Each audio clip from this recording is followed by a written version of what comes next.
Hi, everybody. How's everyone doing today? This is Jennifer Butler, community leader at DivorceForce, and I'm here with Laura Bonarrigo for our weekly chat. So excited to be here. Before I start, I just want everyone to know we are both in New York, and there is a storm. And sometimes storms and technology don't go well together. So if we cut out, if anything happens, we will reschedule and we will make sure that you get all of this information, because today is really going to be something that you want to tune into. You're going to want to hear what Laura has to say. It's really going to be worth your time. So all of that said, we are going to be talking about something that Laura has, a term that Laura has coined, which is post-traumatic divorce disorder. And, you know, we all know heartbreak, it's painful. It can be devastating. And when you experience it, you experience feelings like confusion and loss and disappointment and resentment and fear. All of these feelings come up as we process through heartbreak.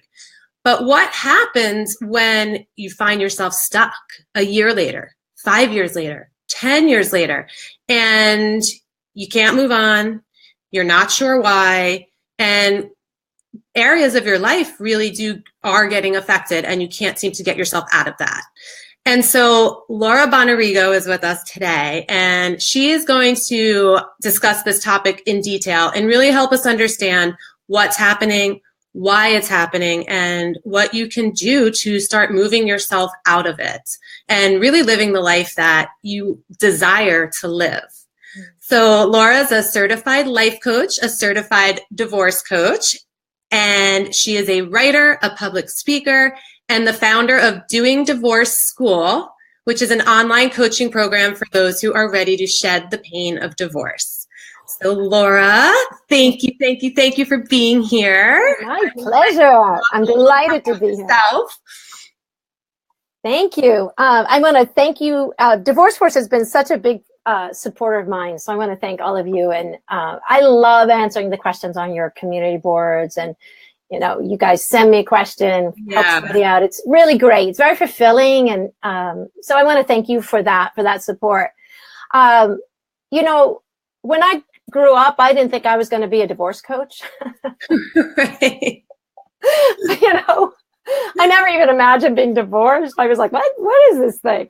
But I don't think anyone does. No one does, right? So I always say, did you go to divorce school when you were walking down the aisle? I mean, most people don't even go to marriage school, never mind parent school, or spouse school. Like, what are we supposed to do here?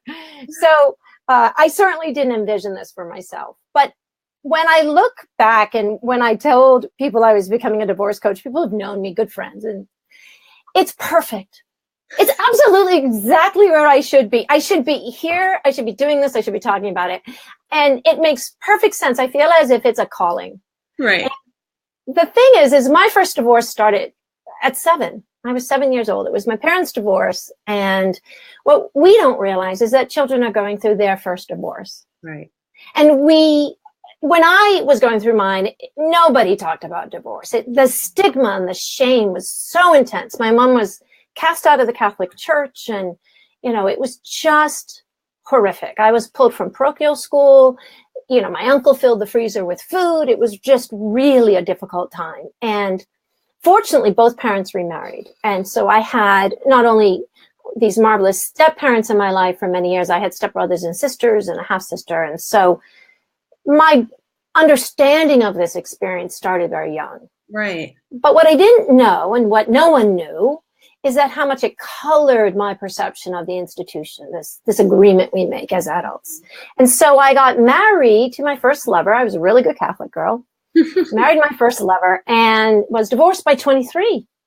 And most people are just beginning, maybe dating seriously or ending a serious first relationship. And then, and here I was carrying the burden and the stigma. Mm-hmm. And the reason why I got married right out of college, so I remember having a conversation with my father. I was very young, clearly very young. And he said, if you can't respect your husband, you can't stay married. And I thought, maybe if I can make this work, karma will work for my parents and they won't be punished for getting divorced. And I was like, wait a minute, it's brainwashing. What is this thinking? Right. And so I began this whole journey of self-awareness and therapy and self-help books and courses and teachers and mentors, and got married again. And was married for 15 years as a mom, but clearly that didn't work either. And now I'm in my mid-40s, and I've been dealing with this experience over and over and over, and watching it in the community, watching it in my friends, watching it, we see it played out publicly over and over again, and began really digging deep. And it started the moment I was on my knees in my attorney's office, and I realized that everything I was doing was wrong. And I really needed to look at how I was separating from my past and get to work. Yeah. And it was a real on your knees moment. That on your knees moment, I think a lot of us have. I had mine in the bathroom over and over again, hiding on my knees on the bathroom floor, just crying, and you're just so lost and empty. I think a lot of people have that moment. Sure.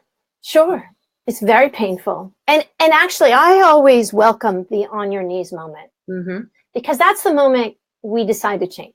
Yeah, exactly. It's deeply personal. It's typically alone. And it's that moment where we look in the mirror. It's that conversation, you with you, and you decide, what am I going to do with the rest of my life? Right. Yeah. And I think you I know for me, I looked in the mirror and I didn't recognize who I was. No, absolutely not. Who is this person, and what am I going to do? Who is this person? Yeah. Right. Yeah. What have I become to do this? What has happened here? Yeah, absolutely. I love that moment, because that's the moment someone's ready for help. I love that. Those are the students. Those are the people I want to work with, because then I'm not dealing with so much resistance. There's always resistance in getting coaching or getting help, right? We're always like, I don't trust you. Like, I have to earn trust. I don't get it. But when I do get their trust and they're willing to experiment and try something, it shifts everything. It's very exciting. Yeah. And I think that's so important. Like, for anyone listening, sometimes when you're on the floor, that moment on your knees, you might see it as this low, as this, really hopeless place, but it's not. It's really your moment where you're at a moment where you're going to begin. That's right. So that's right. A really good point. So let's talk about, we're here to talk specifically about what you have termed post-traumatic divorce disorder. And I read through so much of your stuff, and it was so hard to pick what to talk to you about, because there was so much I could feed into this, because I know from speaking personally and from my many clients and the many people in the community, we get stuck. And I love that you have a term for it and that there's some understanding around it. So what is post-traumatic divorce disorder? So I made a term so we could look at it objectively. We could take it away from ourselves and what we're going through and say, oh, this is it. Because once we can label it, then we can look at it and do something about it. It's not an attack. Right. So partially what's happened is we break up and we pull away, and I always say, we didn't fall in love with a kiss on the cheek. So we're not going to break up with a handshake. Very true. Right? But we expect to. But we expect to, of course. And why isn't that the case, right? Right. So it's passion. It's passion to create a marriage, and it's passion to create a new life. It's energy. It's fuel. And if we don't understand it, if we don't understand the process and the steps that we go through this, then we don't know how to handle it. Again, no one went to divorce school. Right. So part of what happens is we pull away, and there's all this drama, all this pain, on the knees moment, and then we think, I got my life together. Or, unfortunately, a lot of people think, if I just fall in love, or if I just get that job, or if I just get a new house, or I just get that divorce decree. And I can't tell you how many times myself included, I have heard people say, when I get this, everything will be better. And it's horizon thinking. Mm-hmm. We think I had a client text me the other day, sign my divorce decree. I feel awful. I'm like, yeah, I know, honey. That's why I'm calling you up. Yeah. Congratulations. Because I don't feel good. I'm like, yeah, I know. Doesn't really feel good. No. And now your healing can begin. And so partially is we don't know what we don't know. We don't know the steps to take. And now let's pull away a year, 2 years, 5 years, a second marriage, that promotion, a new home, your kids are gone. And you're hit with those same memories, those same cellular feelings, the same story. And we're stuck. Like when I read the thread today about what people were going through, the loneliness, the inability to fall in love with somebody, the inability to trust the opposite sex. I always agree, you can't get promotions at work. Your kids' relationships are not going well. Where life has stopped, so much of it is directly related to the trauma of the divorce, the experience of the marriage, how you were treated, how it was ending, what you made it mean, what you believed about the institution, what you believed about the opposite sex. So we have to sort of cut through a lot of that stuff.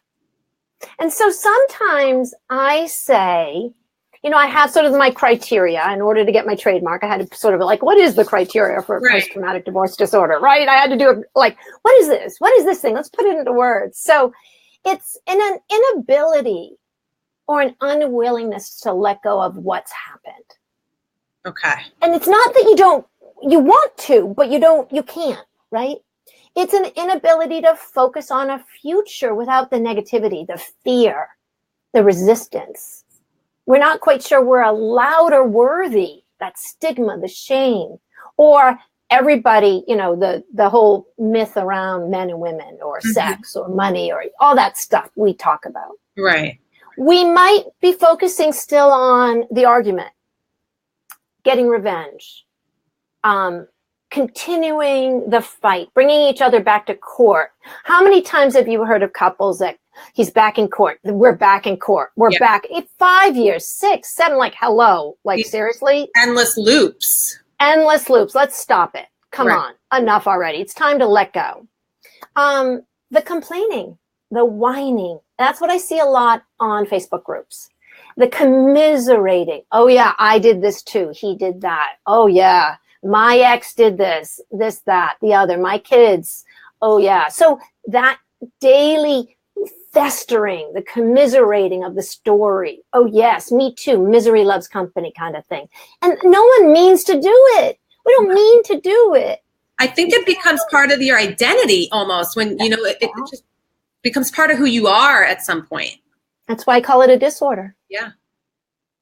And then using children or being used by children, manipulating children being manipulated, that whole parental alienation. We didn't have a name for that until just about a decade ago. Thank God we now know what that is, because now the courts can address it.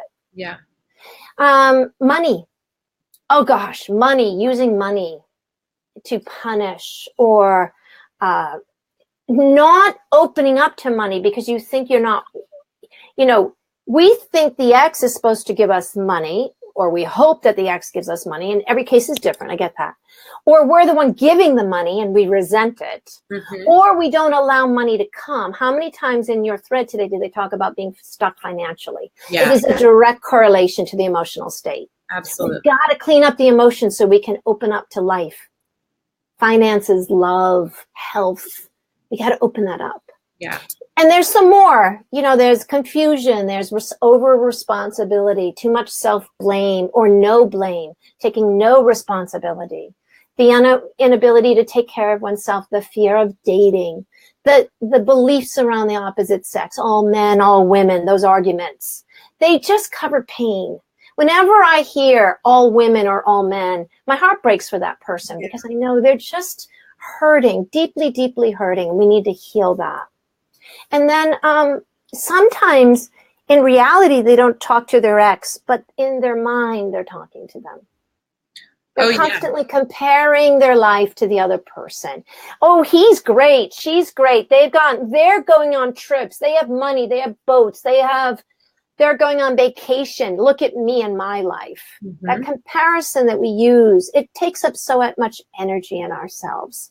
So I call it a disorder so that we can look at it and then we can work on chipping away at this stuff and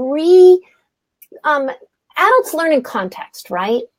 We don't just learn. We have to understand what this is about. So if we don't know how to talk about this or describe it, how can we learn to fix it? Right. How can we learn to shift it? Absolutely. So right? At what point, though, because some of this, when the wound is fresh mm-hmm. and it just happens, whether you and I were talking about this, whether you're on the receiving end or you're the person who is initiating the divorce, there's going to be some fallout, emotional fallout. So at what point, some of this is normal, feeling confused, feeling angry, feeling all of this stuff. As you're processing, at what point does it shift into being a disorder? When you can't stop it. When you won't fall in love. When you're arguing continually. When you can't get the promotion at work. When you're afraid you can't get your health together. Why bother? Why bother working out? Why bother losing weight? Why bother dating? The dating sites are filled with horrible people. Yeah. For each person, it's different, but it manifests in sort of similar ways. When we are emotionally stuck, everything is stuck. Or, this is the worst part, and this is the really harsh one. How about when you remarry and you get divorced again? When you bring that fight into the new relationship, even a new family. Yeah. If we knew how to heal from this experience, we wouldn't have second and third divorces, myself included. I brought the guilt and shame of my first marriage and my parents into my marriage with my children's father.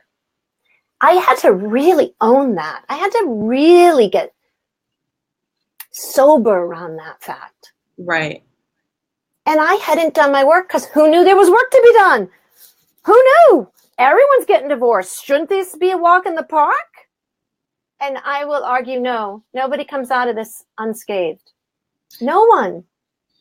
And I think there's a huge myth around it just taking time. It just takes time. I hear that all the time. It just takes time.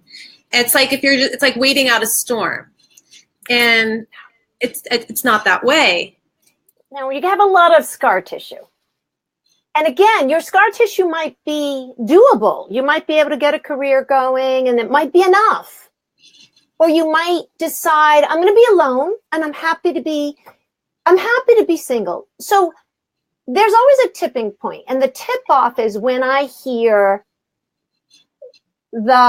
I can see it in somebody. Like I can walk into a party. I was at a party last weekend and this beautiful mom was there with her adopted daughter. And I said, how long have you had her? La, la, la. And how long have you been divorced? And she was chatting and happy and her life was great. And I said, so are you dating? And her whole demeanor went, no, and I was like, oh, honey, it's that moment when you go, it's not what I want. It's not the life I want. Yeah. It's not what I imagined. And I just know that there's still pain around that or fear.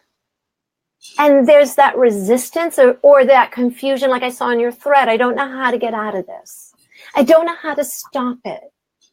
That's where I say, we do have a process. But up until now, we didn't. I didn't have doing divorce school 12 months ago. Right. I didn't have it before. And, my students are really making progress because we put it into context. We build we build an understanding of what we go through. Mm-hmm. So that we can then heal from it objectively. And we're not alone. Absolutely. And that's what I was going to say. I think going through a divorce can be one of the loneliest. It feels like the loneliest. Like nobody else in the world could ever understand how this feels. Yeah. And so partially there's, it's your unique experience, but so many people have walked the path and felt the feelings you're feeling. I always say that it's so deeply personal because the way that you made love to your husband is, I don't understand that, right? Like, I don't know how you fell in love. I don't know where you were in sync or how you experienced being married. So of course your divorce is different than mine, for example. But after looking at this for over 40 years, I see patterns. And it's unique in terms of you and your demeanor, but it's not really unique in terms of how I can help heal or how I can teach the process of healing. Like, there's a unification here. We're all in this together. Yeah, absolutely. And that helps so much when you're healing and trying to move through. Oh yeah. It's the most lonely experience when you're by yourself. And nobody wants to, like, everyone says, I don't want to be in a group. I'm like, yeah, I know you don't. I'll take care of you. Yeah. I know you don't want to be here. It's really hard to be here. I get it. But it's okay. Yeah. And then within weeks, they're all like, I can't wait to meet you. I want to talk to you. I can't, oh my gosh, keep going. Like, I really set up a safe environment because I know everyone's really scared. Yeah. Oh my gosh.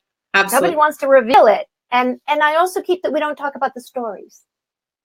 I have a lot of boundaries on. We're moving forward here, folks. So.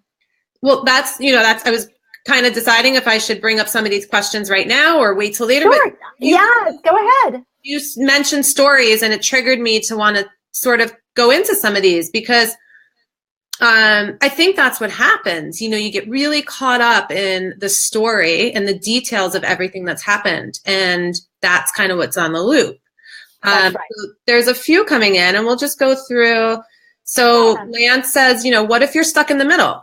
He wants to be single and enjoy it, but he also feels a little ready for a constant companion.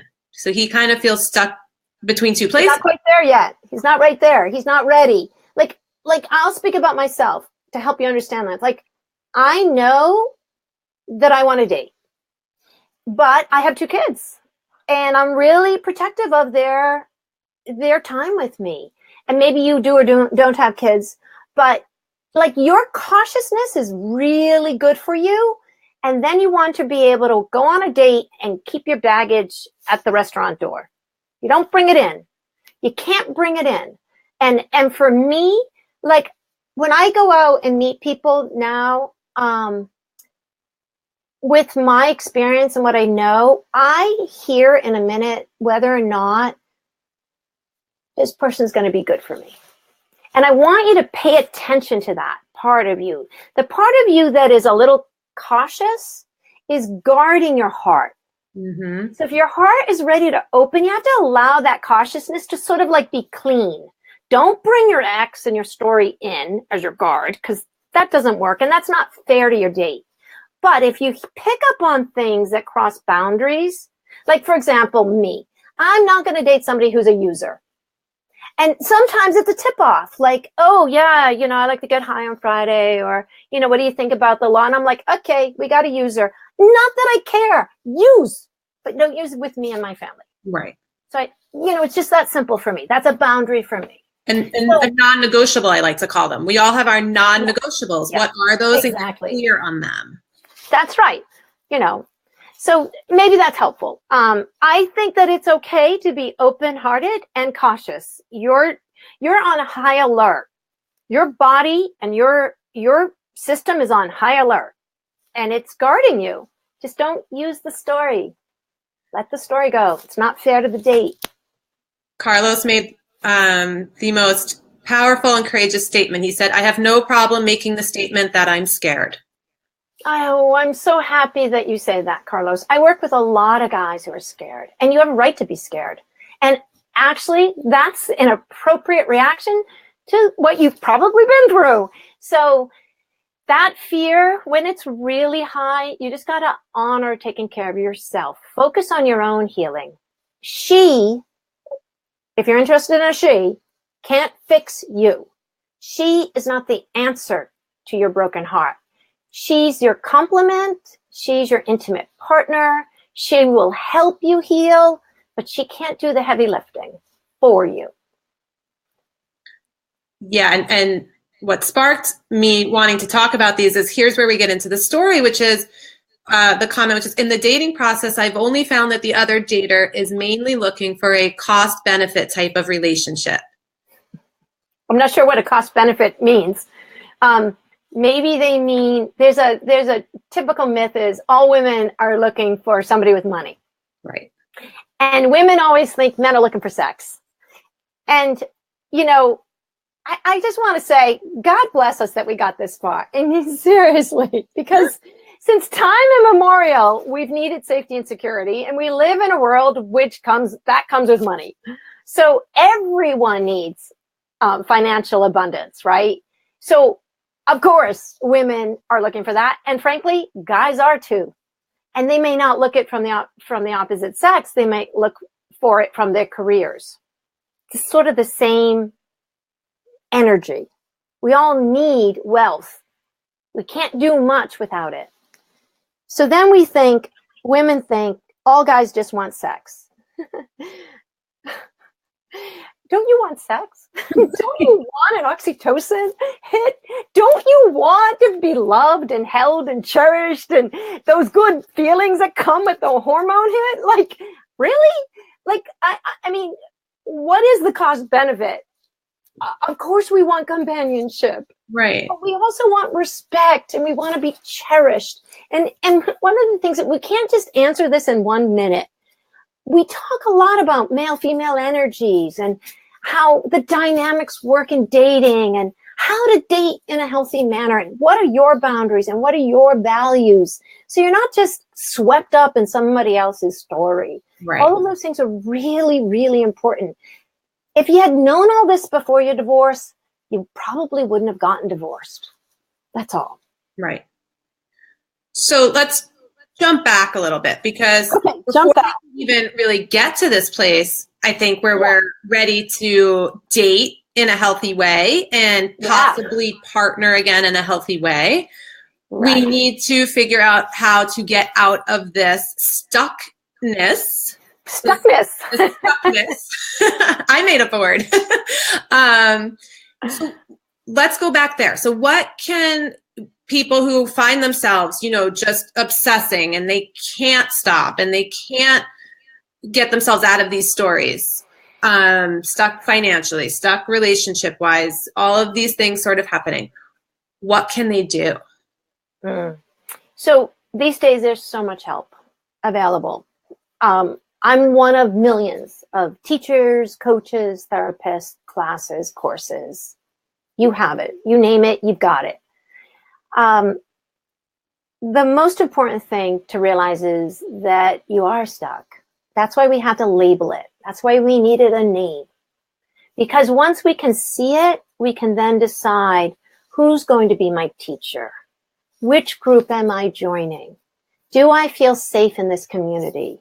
Is this community healthy for me? I visit a lot of Facebook threads, but I often don't participate because it's a tremendous amount of commiserating and me too, he did this, me too, she did that. And I found it very unhealthy because it was keeping me stuck. So even now as a coach, I watch my Facebook thread for my coaching business carefully. Mm-hmm. Because I want it to be generative. I want it to be reassuring that you're going to be okay. And this is the way to do it. So the first thing is to recognize that you're stuck. We now have a name. And then it is to be open and curious about who's the right teacher for me. And it could be doing divorce school. It could be me. It could be any of the doctors and therapists that write for DivorceForce. It could be you. I don't know. It could be somebody. It could be your church. It could be you need a therapist and you need some help right now to get your feet under you, to get you to a certain level where you can then join a group. Not everybody's ready for community at first because the pain might be too acute. Right. So, it just depends. But I want to mention, Jennifer, something that you brought up, and I wholeheartedly agree. No one up-levels their life on their own. Right. I equate divorce to going to college.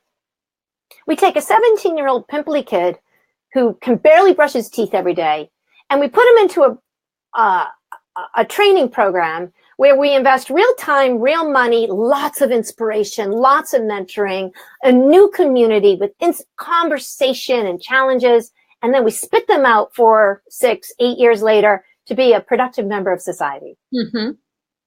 And with divorce, we have to understand that you are not going to be the same. Please God, you aren't the same.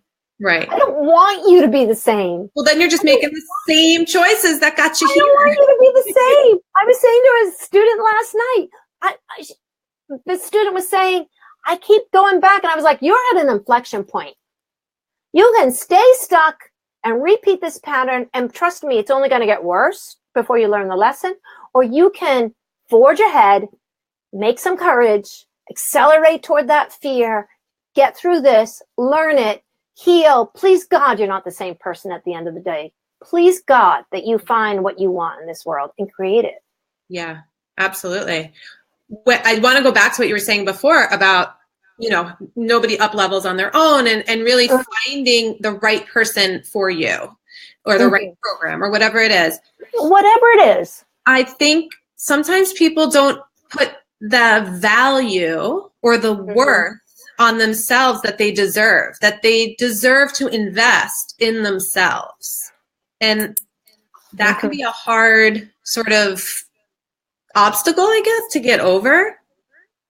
Well, you only know what you know. Mm-hmm. And if you didn't go to divorce school, when you're getting married, chances are you don't know how to do the divorce. Or you know how your neighbor did it. Or you know how your mother did it. Mm-hmm. But you don't know how you need to do it to change your life. And I'm a big believer that your attorney, your therapist, they're not there at the end of the day. Even your ex isn't there at the end of the day. You're going to be doing holidays by yourself.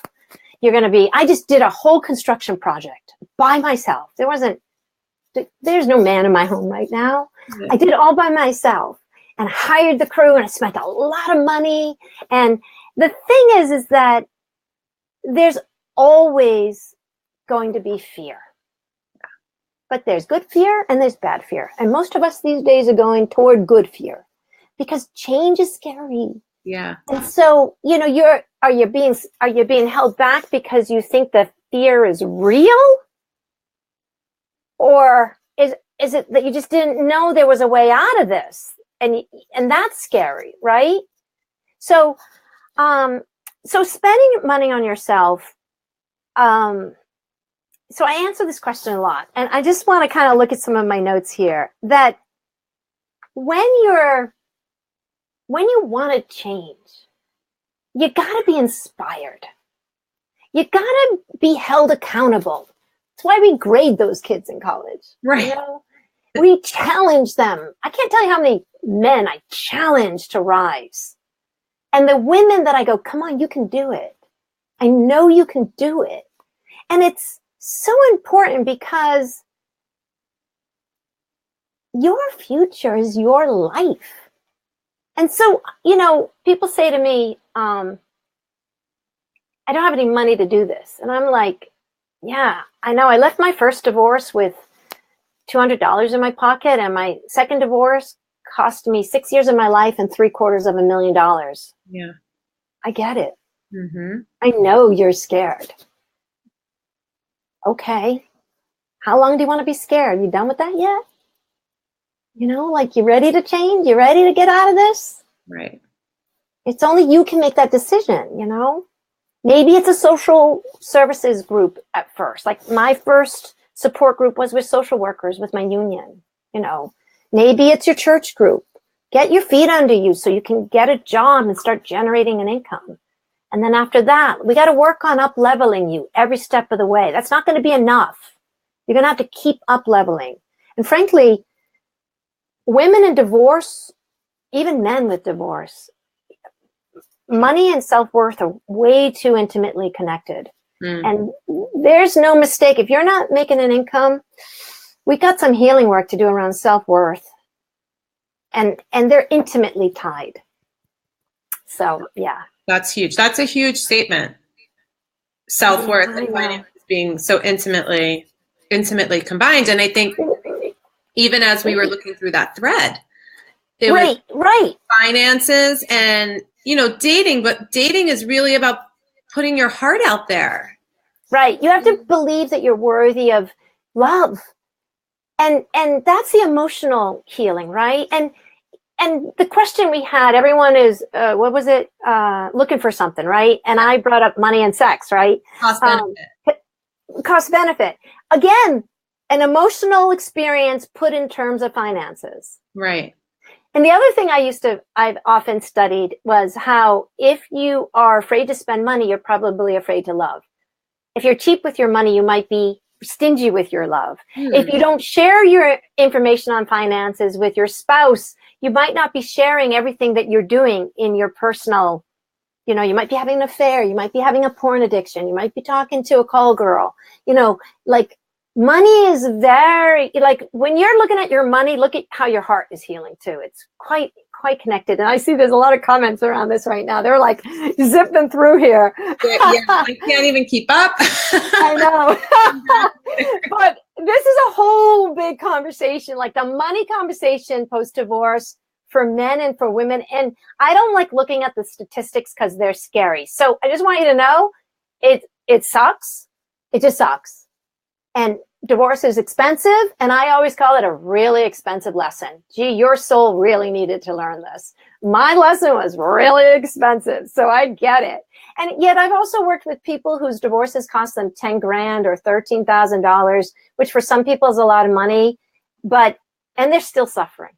Yeah. It's not always about the money. Money's just part of it. We did that interview the other day. Money represents so much power, so much control, so much about the love. It's all connected. Yeah. And we talk a lot about that because it's a bigger conversation than this. We have to delve into it. So finding your teacher and find your teacher brings up this already. Just finding your teacher brings up this healing work that needs to be done. Sorry. We got to bring some levity to all this because it's very serious. So absolutely. I have to joke a lot about it. I make light of this, not to minimize people's pain, but because we got to be able to look at ourselves and go, oh, fuck, what a mess is my life. We got to, and I curse. So you got to know that I curse. People do, don't they? You have to curse. And it's the only way I can deal with the pain sometimes. It's the only way I can get somebody to sort of look at themselves and go, man, you are in a pickle. Yeah. Like we just got to look at it like that so that we can sort of shift, right? We got to shift the emotional part so we can change our thinking. We got to tap into our logical mind and get out of the emotional chaos. Yeah, absolutely. Okay, so what, after they find a teacher, what can they do? Follow what the teacher says. Do what they're told to do. Stop resisting. So be a good student. Be a good student. Be a great client. Be a good student. Do your homework. I always tell my clients, go to sleep. Oh my gosh, will you please go to sleep? Just get a good night's sleep. That's like number one. Yeah. The number one thing. Get some sleep. That's like my pet peeve with my clients. Like, yeah, I sleep 3 to 4 hours. I'm like, okay, we got to bring the cortisol down. Let's get some sleep. Turn off the tech. Yeah, be a good student. Do what your teacher tells you to do. So how do you work with these clients? Yeah. You have a system. I mean, this is your sweet spot. Yeah, I love it. This is my calling. Yeah. If anybody's going to help you through divorce, you might as well deal with somebody. Like, I was a soap opera actress. I don't know if you knew that, right? So I worked for 14 years in daytime. And so just for the record, I always tell people this. I have worn 7 wedding dresses. And the mind, for those of you who know anything about the mind, you're going to know this. But if you don't know, our mind does not know the difference between imaginary thoughts and real life. So my psyche, my body, my mind and spirit believe I've been married and divorced 7 times. Right. So you want someone like me to tell you, people are like, why should you listen to her? The wives that check me out when they hear their husbands are working with me, and they're like, why would you listen to her? She's been divorced twice. I'm like, why wouldn't you listen to me? Right. Why would you want somebody who knows this and is now trained and gets it? You want someone who's been through it as a kid. You want that kind of work. So, I work with these small, intimate groups because it's intense. You've got to be trusting of the community. And it's a very nurturing environment. Again, I'm all over generative energy. We've got to shift out of the ugliness of this. Not because the ugliness isn't well-deserved or that we're not being realistic about the conflict and the problems we have to solve, but because it's easier. It's just simply easier to shift out of the negativity into a more positive realm. And that's one reason why I don't stay and comment necessarily on threads. I want to shift. We got to look at the gift in this. There is a gift in it. Otherwise, you wouldn't have gone through it. Right. And so it's very positive. It's nurturing. I answer questions. I'm right there with them. I have a Slack thread, which is a private thread. We're off Facebook because if someone's in litigation and we don't want friends checking on friends, Slack is very private. It's all invitation only. It's a small group. We're very supportive of one another. They're not alone. They have each other's back. Yeah. We really work on bringing out the best because even in the midst of horrible things, I would say divorce is about looking for love. We date for love. We marry for love. We leave hoping to find love. If we didn't want love, if we didn't want that positive feeling, we'd stay in our marriages. Right. And now, of course, I know there are people that get left, right? People whose husbands leave, wives leave, and they're so hurt. So how do we hold that? How does that argument I just say hold up? And I want to cry because I know how that feels. But this is what I hold it in. Your soul is growing. Your soul needed this life experience. And if it was right for you as much as you thought it was, you would have stayed together. Because we are so intimately connected to our spouses that when it's not working for both people. And so I know it hurts, but because divorce is so painful, I have to bring it into a bigger story. Mm-hmm. It's the only way I can understand this thing that we go through. And it's only when we begin to heal that we can actually hang on to that and look at it with positivity. The pain has to subside a bit so that we can begin to look at the gift. Yeah, that's beautiful. I always like to say life happens for you. Not to you. That's right. Life happens for you, not to you. Such a simple and it's reminder. Hard. Mm-hmm. Absolutely. But it's only in that mindset that we can then open up to opportunity, to new love, a healthy relationship. I know my boundaries.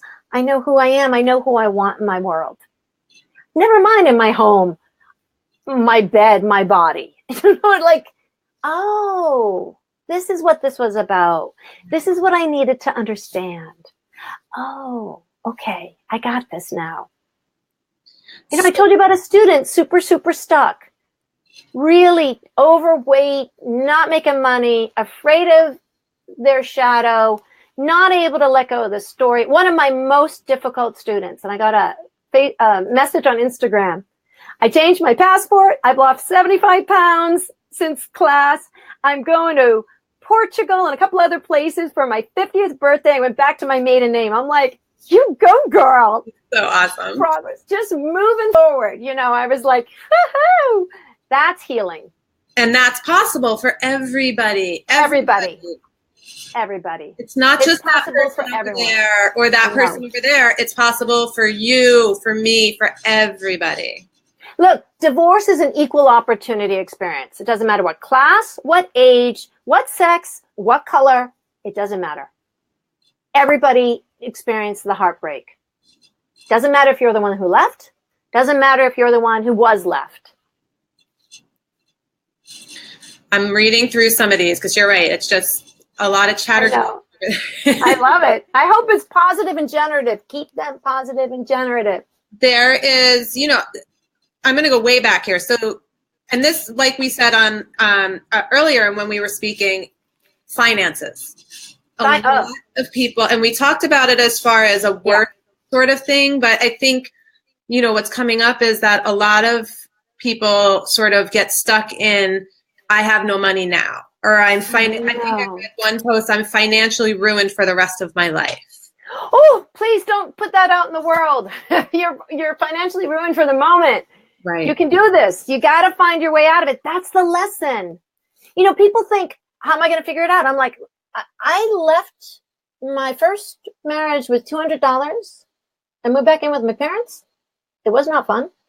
My mother thought virginity came back with a divorce decree. Just saying. Second marriage cost me $750,000. Now, I know that's not as expensive as our celebrity divorces, but still, that was a lot of money for someone like me. And it took me 3 years to pay off my attorney. We figure it out, but we got to believe we can figure it out.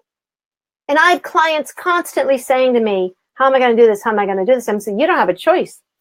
You've got to figure it out because this isn't what your life is supposed to look like. So if somebody's saying, I'm financially ruined for the rest of my life, okay, you will be. Right. Saying I used to say I'm broke for now. I'm broke for now. And you know, I have lots of support for people that doesn't cost money to help them get their feet under them. Because I remember that fear of investing in myself. Mm-hmm. How do I do this? Can I afford to do it? You know, that fear is more of a mental state, finance. I mean, I had to hire a lot of finance coaches because my abuse was around money. So I had to do a lot of work in this space in order to heal that self-worth, which is why I kind of am familiar with it.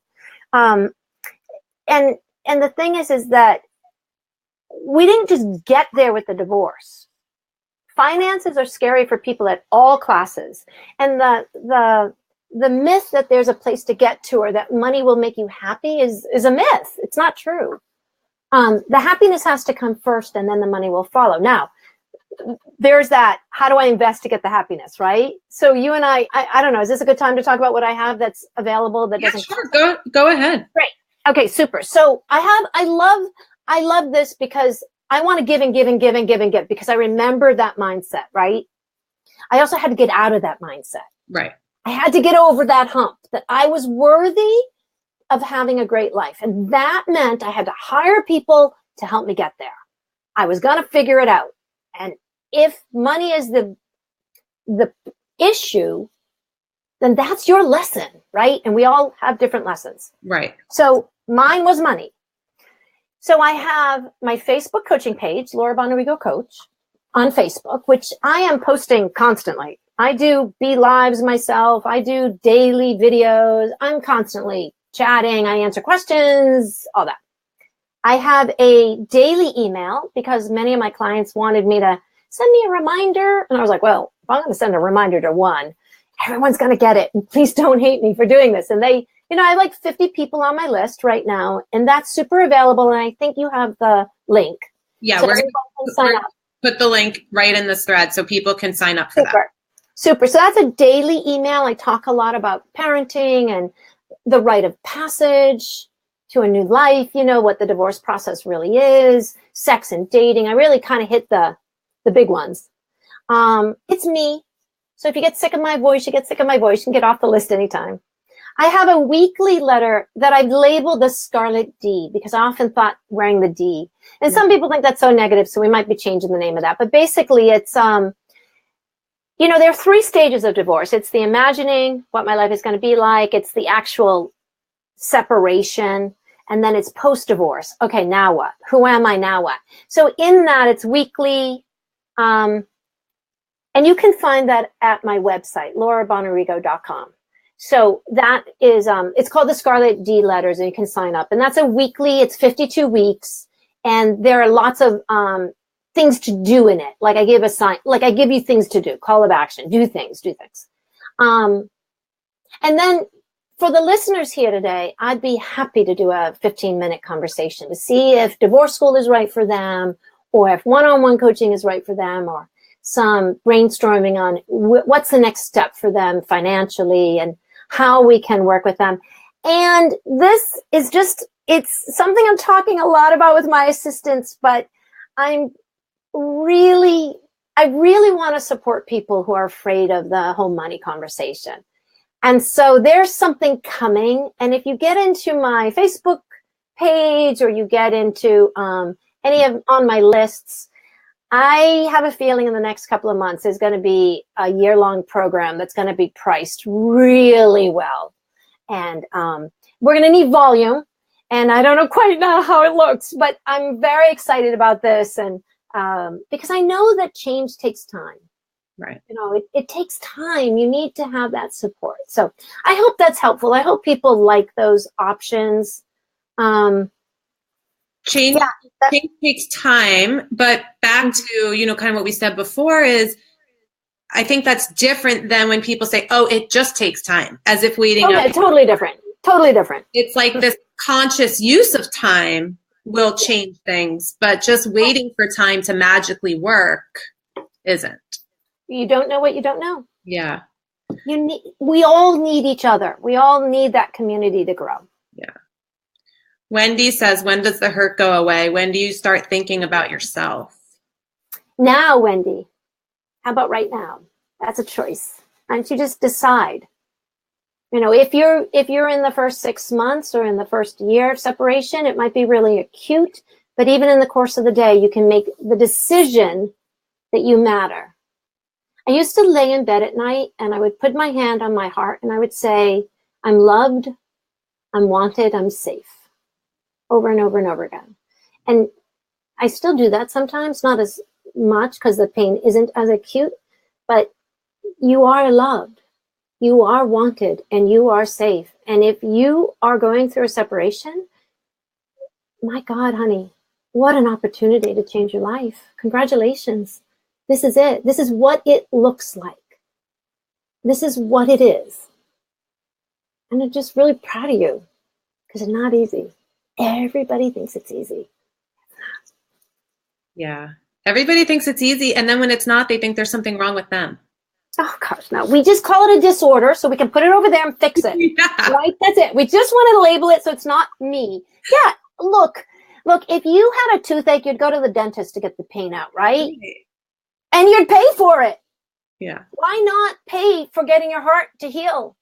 Why not join a community? Whomever that community is. I have no desire to trash any group. Like, everybody can help you to a certain extent. Not that many people are talking about the divorce steps, the healing steps. That's not being discussed as much.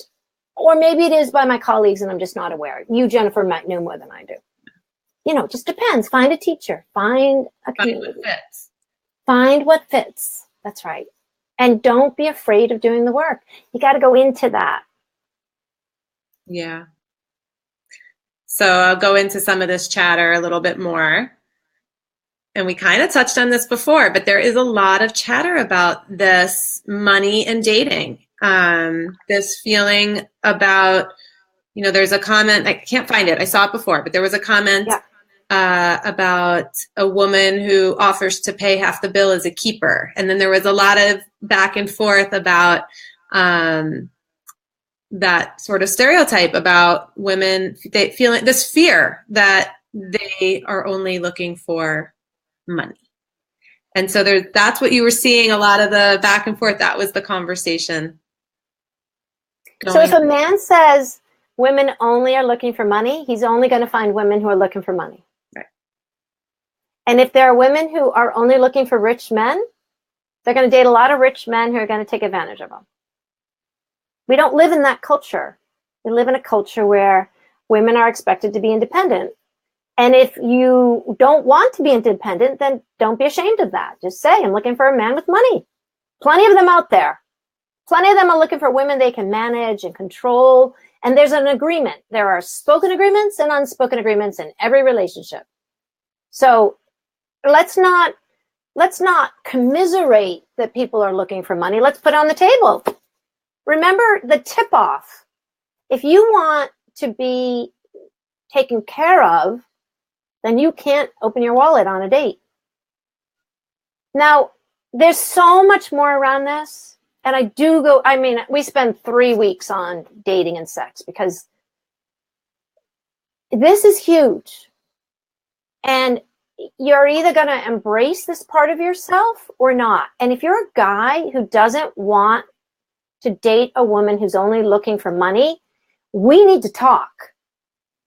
We need to understand what your role is in society and the history. And, you know, there's a lot of misunderstanding around this. And there's a history of men who are DNA encoded to provide and protect. Hmm.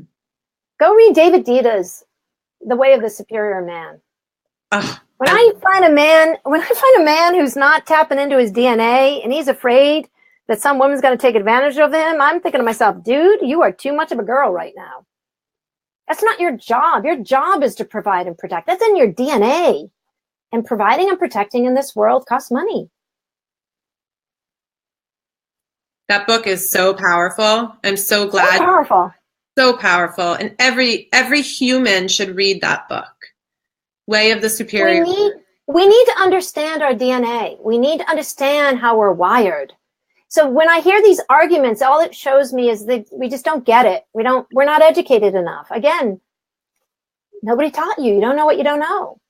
And we go into it. We have to go into it in a safe way because out in the world, you could get slammed. Like you guys are probably slamming me right now on what I just said. A little bit.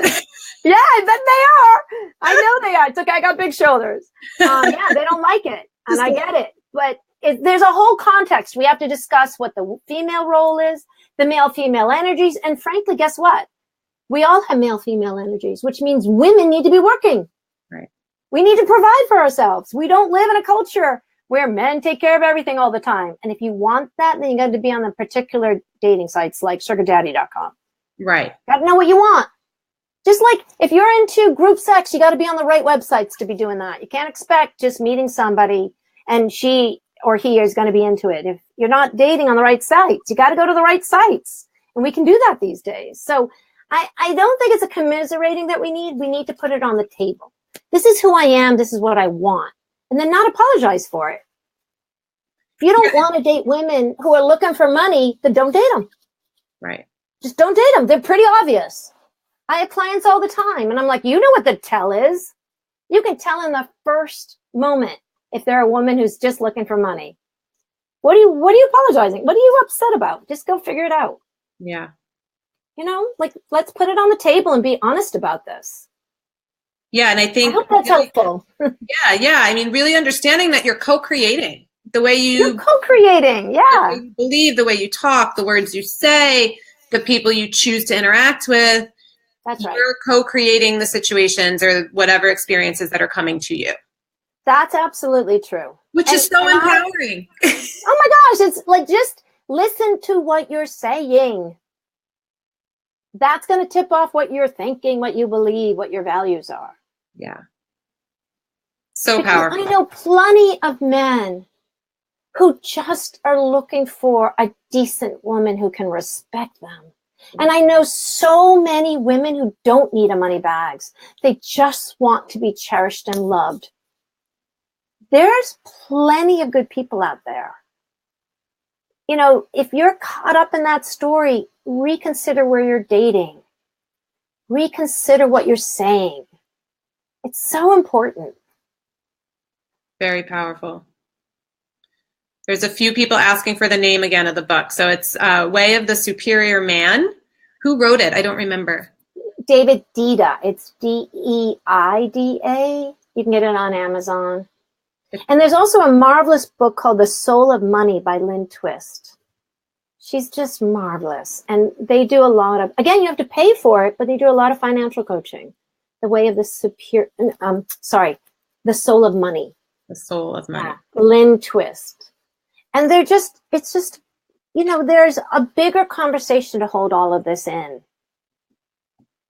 Yeah, and I feel like we got a little sidetracked because I feel like this could be a whole nother.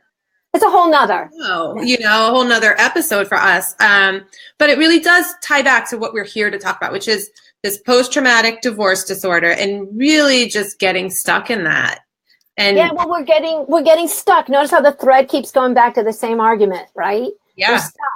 They're afraid. They see it in a certain way. So catch yourself when you find yourself doing that and think, oh my gosh, am I stuck here? Does this have to be how it is? Is this the truth? And is this the truth I want to live? That's really important because, again, I know plenty of women out there that just want a good man. And I know plenty of men out there who just want to be adored and respected and thanked at the end of the day. You know, some sex thrown in there for everybody is all good. Yeah, the hormones are good, you know. We'd have a much happier communities. Oh my gosh, please, let's do it. So we're kind of here towards the end. What can people who sort of make their way past post-traumatic divorce disorder, being stuck, this whole kind of place that they're in, what can they look forward to? Oh my gosh.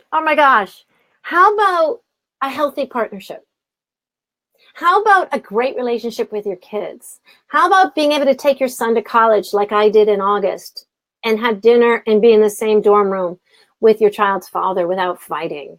How about just getting that promotion at work or starting the career you've always wanted to, or take the trip like my client is this summer, or leaving a soul-sucking job and deciding finally that you're going for that promotion or moving out of the city? How about just waking up happy?